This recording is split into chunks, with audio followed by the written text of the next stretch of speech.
ಎಲ್ಲರಿಗೂ ನಮಸ್ಕಾರ. ನಾನು ಸುಮಾರಾಣಿ. ದೀಪಾವಳಿ ಹಬ್ಬಕ್ಕೆ ಸಾಂಪ್ರದಾಯಿಕವಾಗಿ ಬಂದಂತಹ ಸಿಹಿ ತಿನಿಸು ಕಜ್ಜಾಯ ಮಾಡ್ತಾ ಇದ್ದೀನಿ. 2 ಕಪ್ ಅಕ್ಕಿನ ಚೆನ್ನಾಗಿ ತೊಳೆದು ಒಂದು ರಾತ್ರಿ ಇಡೀ ನೆನೆಸಿಟ್ಕೊಂಡು ನೀರು ಚೆನ್ನಾಗಿ ಸೋರಿದ್ಮೇಲೆ ಜಾರಿಗೆ ಹಾಕೊಂಡು ನೈಸಾಗಿ ಪುಡಿ ಆದ್ಮೇಲೆ ಇಟ್ಟು ಹಾರ್ದಂಗೆ ಒಂದು ಪಾತ್ರೆಗೆ ಹಾಕೊಂಡು ಚೆನ್ನಾಗಿ ಪ್ರೆಸ್ ಮಾಡಿ ಮುಚ್ಚಿಟ್ಕೋಬೇಕು. 1/4 ಕಪ್ ಆಗುವಷ್ಟು ರವೆ, ಮೈದಾ ಹಿಟ್ಟು, ಬಿಳಿ ಎಳ್ಳು, ಕೊಬ್ಬರಿ ತುರಿ, 4 ಏಲಕ್ಕಿ ತಗೊಂಡಿದ್ದೀನಿ. 2 ಕಪ್ ಅಕ್ಕಿಗೆ 2 ಕಪ್ ಅಷ್ಟು ಬೆಲ್ಲ ಹಾಕೊಂಡು ಒಂದು ಅರ್ಧ ಗ್ಲಾಸ್ ಅಷ್ಟು ನೀರ್ ಹಾಕೊಂಡು ಪಾಕ ಮಾಡ್ಕೊಂಡಿದ್ದೀನಿ. ಪುಡಿ ಮಾಡಿರೋ ಅಕ್ಕಿ ಹಿಟ್ಟನ್ನ ಹಾಕೊಂಡು ಒಂಚೂರು ಗಂಟಾಗ್ದಂಗೆ ಚೆನ್ನಾಗಿ ತಿರ್ಗಿಸ್ಕೋಬೇಕು.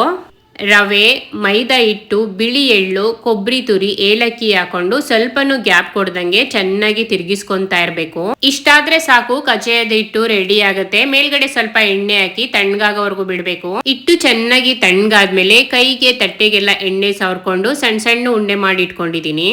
ಒಂದ್ ಬಾಂಡ್ಲಿಗೆ ಅರ್ಧ kg ಎಣ್ಣೆ ಹಾಕೊಂಡು ಉಂಡೆ ಮಾಡಿರೋ ಸ್ವಲ್ಪ ಹಿಟ್ಟನ್ನ ಒಂದಷ್ಟು ತಟ್ಟಿಟ್ಕೊಂಡಿದೀನಿ. ಎಣ್ಣೆ ಬಿಸಿ ಆದ್ಮೇಲೆ ತಟ್ಟಿರೋ ಹಿಟ್ಟನ್ನ ಹಾಕೊಂಡು 2 ಸೈಡು ಕೆಂಪಾಗೋವರೆಗೂ ಬೇಯಿಸ್ಕೊಂಡ್ರೆ ಸಾಕು, ಕಜ್ಜಾಯ ರೆಡಿ ಆಗತ್ತೆ. ಮೊದಲನೇ ಸಾರಿ ಕಜ್ಜಾಯ ಮಾಡಿದ್ದೀನಿ, ತುಂಬಾ ಚೆನ್ನಾಗಿ ಬಂತು. ನೀವು ಒಂದ್ಸಲಿ ಟ್ರೈ ಮಾಡಿ.